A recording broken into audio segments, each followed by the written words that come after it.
In this video lecture, we're going to talk about data backup and compression on Linux. We're going to look at the basics of how we can take our files, create archives, and then compress them to save disk space.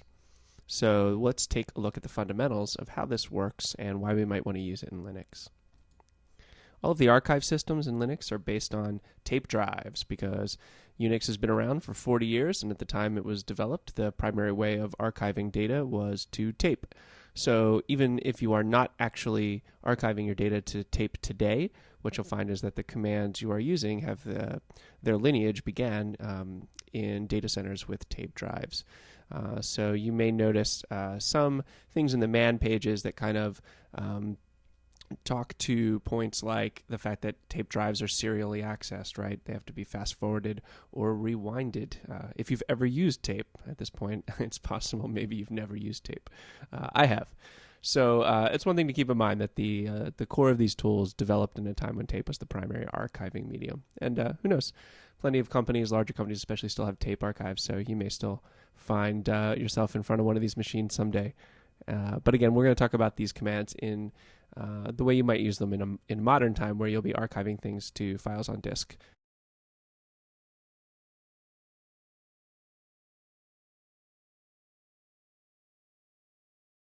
So one of the main commands that we're going to use for archiving files in Linux is called the tar command. And tar stands for tape archive. And the idea of creating a tape archive or a tar file is to take a bunch of files that are sitting around your system and put them into a single container. This would be similar to when you go shopping at a store. When you leave, you take all of the items that you've purchased and put them into a bag so that they're easier to carry. I'm sure that in the Windows world, many of you have dealt with zip files, and tar is very similar to on a certain level to zip files. The main difference is that tar files do not compress the contents of the file. So what will happen with the tar file is it just really allows us to collect a number of files into a single place that we can then email to someone or back up to tape or put just kind of as like a single bundle and be a little bit easier to manage. So just like, again, putting groceries into a bag makes them much easier to handle. Putting a couple thousand files into a tar archive makes them much easier to move around. So this idea that we have one file aggregating another, and the commands we're going to use for this are for creating tar files is the tar command, and we're going to look at how we can create archive files, and we're going to look at how we can view what's in an existing archive file. So we'll come back to that when we get to the command line section of the lecture. One of the things that's important, we always talk about the fact that you don't need file extensions in Linux, but it is kind of just nice to put a .tar extension on the end of tar files. So again, when we get to the command line, you'll notice that I'm using that convention because it can be difficult to know if you're dealing with a tar file or if you're dealing with just a regular plain text file because you don't get a lot of information on the Unix command line about that. So these are a couple things we'll look at. Let's think about visualizing what a tar file is. So on the right-hand side, I have a series of individual files. They could all be in the same directory, or they could be from anywhere around the file system. And tar allows me to bundle these up into a single file called an archive file or a tar file. And so again, what happens here is that these files just get bundled into this single container and they don't get compressed. And I think that this image is a good indicator of what happens here. If you've ever tried in like an email program to just attach a folder, for example, on your hard drive, that doesn't work. Usually what you need to do is take that folder of a couple hundred files and zip them using the Windows zip archiving utility. And while that exists on Unix, I'm not going to talk about it because most Unix systems use tar and gzip or bzip files, which we'll get to in a second. So while zip does exist in the Unix world, it's good to get an idea of how to work without it and use kind of the traditional archiving tools. So again, in this case, a bunch of files get wrapped up into a single bundle. When we want to go ahead and open that file up and get files out of it, what we're going to actually do is untar the file. And what this means is we'll be able to take all the files out of that bundle that we just looked at and put them somewhere else on the file system. By default, all the paths will be relative, so we'll kind of see that what that means or the ramifications of that as we look at this as well. So let's jump to the command line and see how this works and look at some of these command line operations in action. Right now we're looking at my home directory, and you'll notice that there are a number of things in it. but right now what I have is I have a directory called stuff to backup. And so let's say maybe like every day, you start to put some stuff in here. It's stuff that's valuable to you, and you wanted to go ahead and archive that stuff and maybe copy it to an external hard drive, or maybe email it to yourself, or put it on a USB drive, or you could even write it if you have a tape drive or some other type of backup device. So my goal here is to create a tar archive of that file. And so what you'll notice is it's a directory, and if I do an ls of that directory, you will notice that there are 2 files in there, and they're fairly small files. They don't have they don't take up a lot of space, but they'll be helpful in terms of demonstrating how to use tar. So what I'm going to do is, my goal here, and I'm going to clear this, is to create a tar file of that backup directory. So the command we use is tar, and what we want to do is issue a couple of commands here. So I'm going to do C for create, so we create a new archive. V for verbose, because I like to get some feedback and see what happens, and then create a new file. And in this case, F will indicate what the name of the tar file that we create is called. So I'm going to call it my backup. Let's call it my first tar backup.tar. And in the slide section of this lecture, I mentioned that you should put the tar file extension on your tar files, and you totally should, because otherwise it becomes difficult for the user to know what they're actually dealing with. And what I want to put in there is I want to put in there my stuff to backup directory. So that'll be the only thing that's in my tar directory, but all the files that are in there will get added to that directory, or sorry, to that tar file when I hit enter. And there what you'll notice is that added to my tar archive is the stuff to backup directory, and then the file renamed test, and also demo. And the reason why this printed is because I used the -v command up here for verbose, so I can see what's happening. And now if I do an ls of this directory, you'll notice that I now have, and what's nice is tar files come up as red. You will notice that I now have a tar file. And you'll notice that the size of that is 10 kilobytes.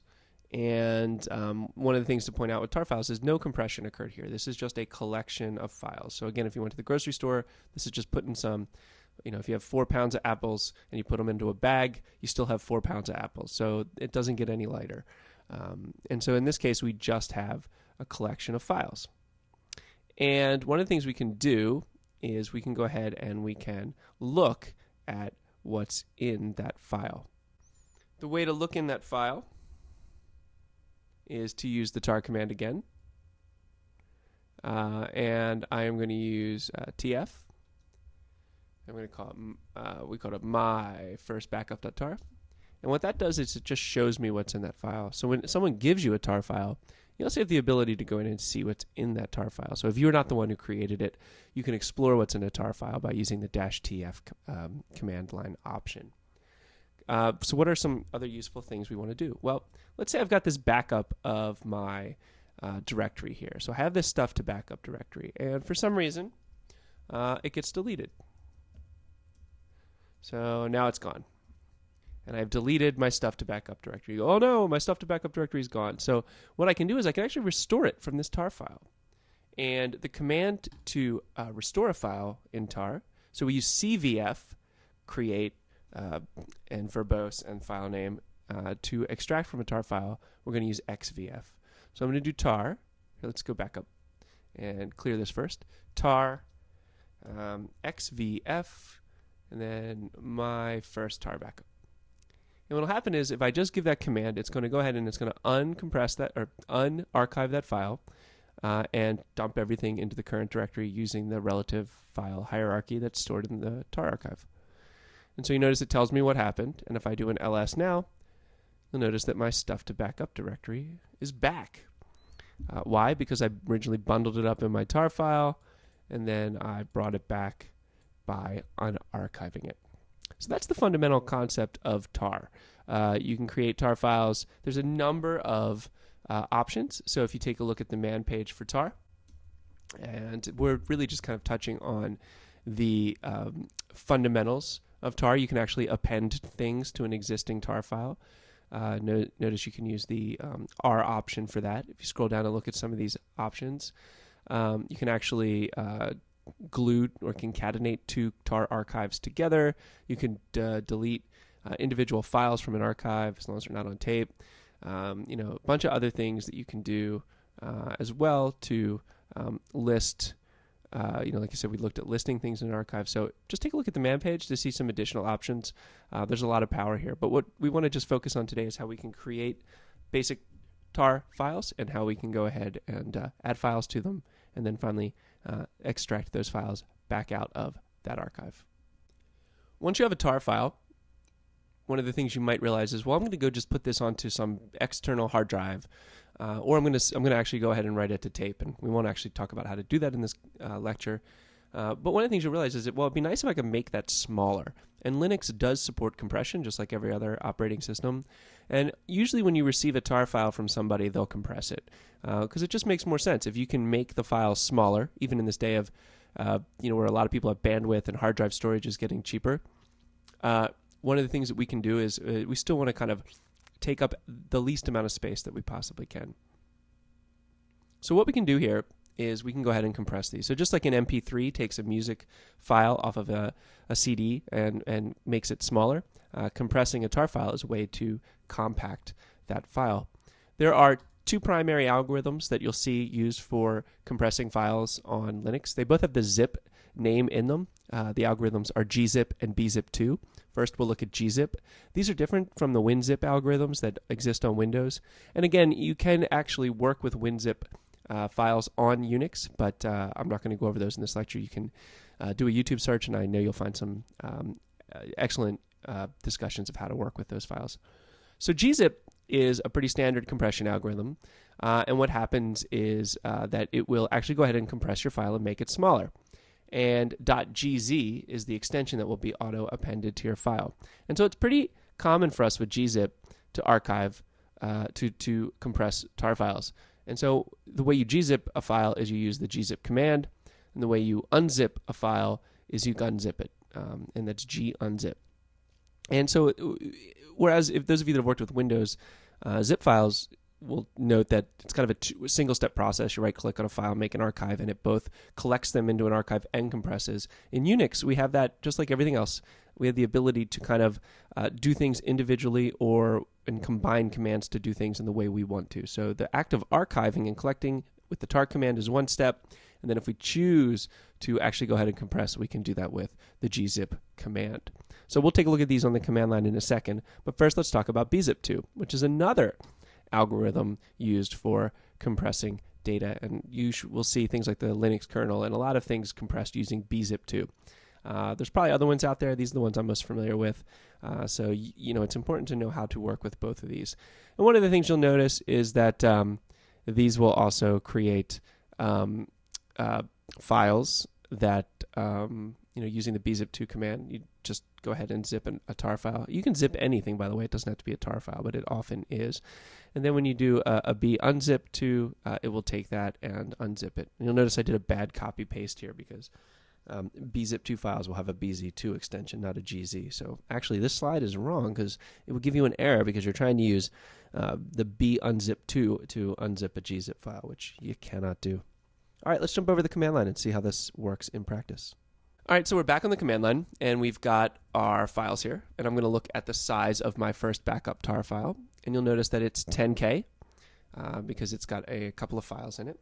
And so what we're going to do is go ahead and we're going to compress it and then look at the size of that file. So first thing I'm going to do is I'm going to use gzip to do this. So I'm going to gzip my first tar backup.tar file. And now I'll do an ls-lh of just that file so we can see what size it is now. And you'll notice that it actually went ahead and now it's 279 bytes in size. It got really, really tiny. So that was a pretty good compression. I was not expecting it to go that far. But the files inside are pretty small, so that's actually a really good thing.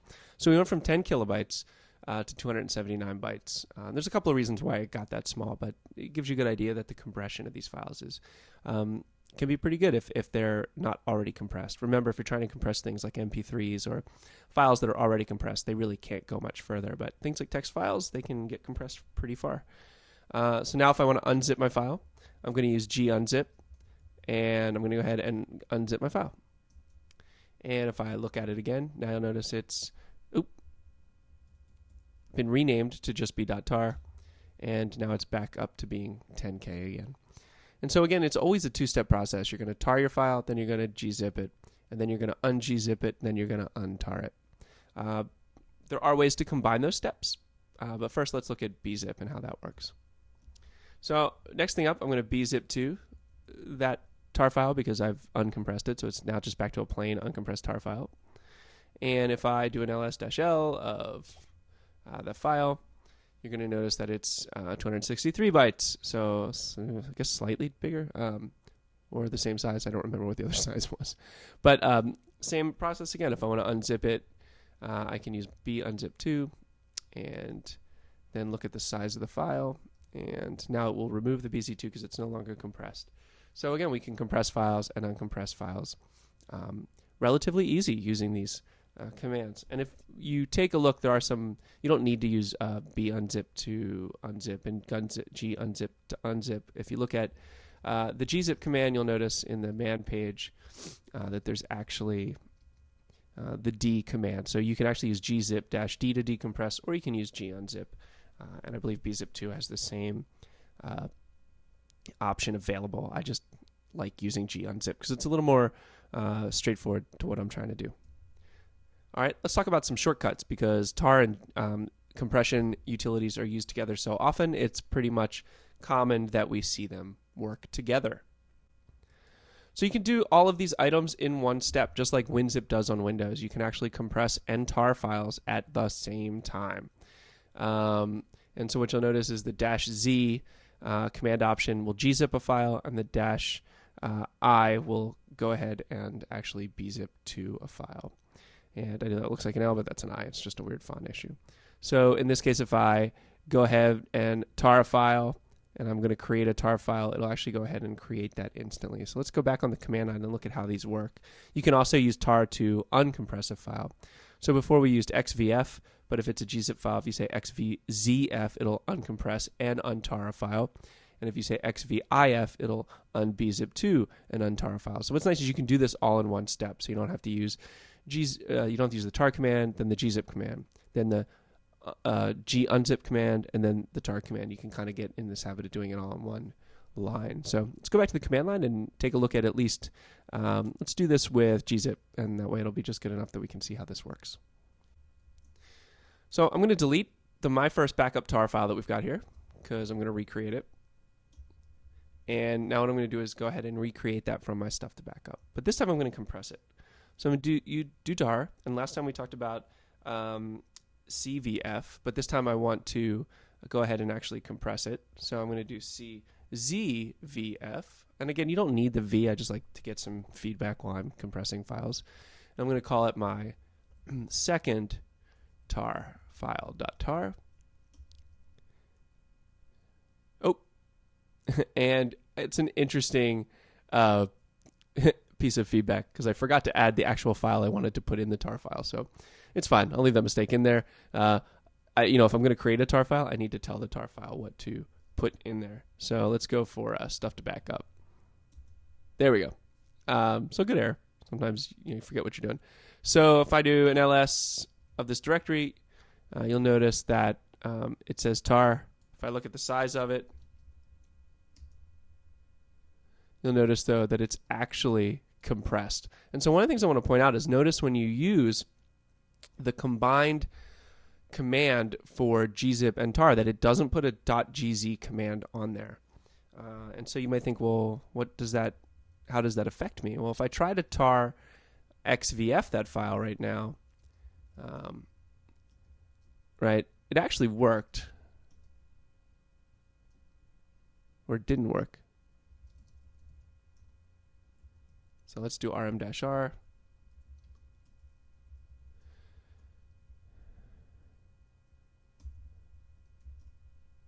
And it is putting it back. So it's realizing that it's actually compressed and uncompressing it.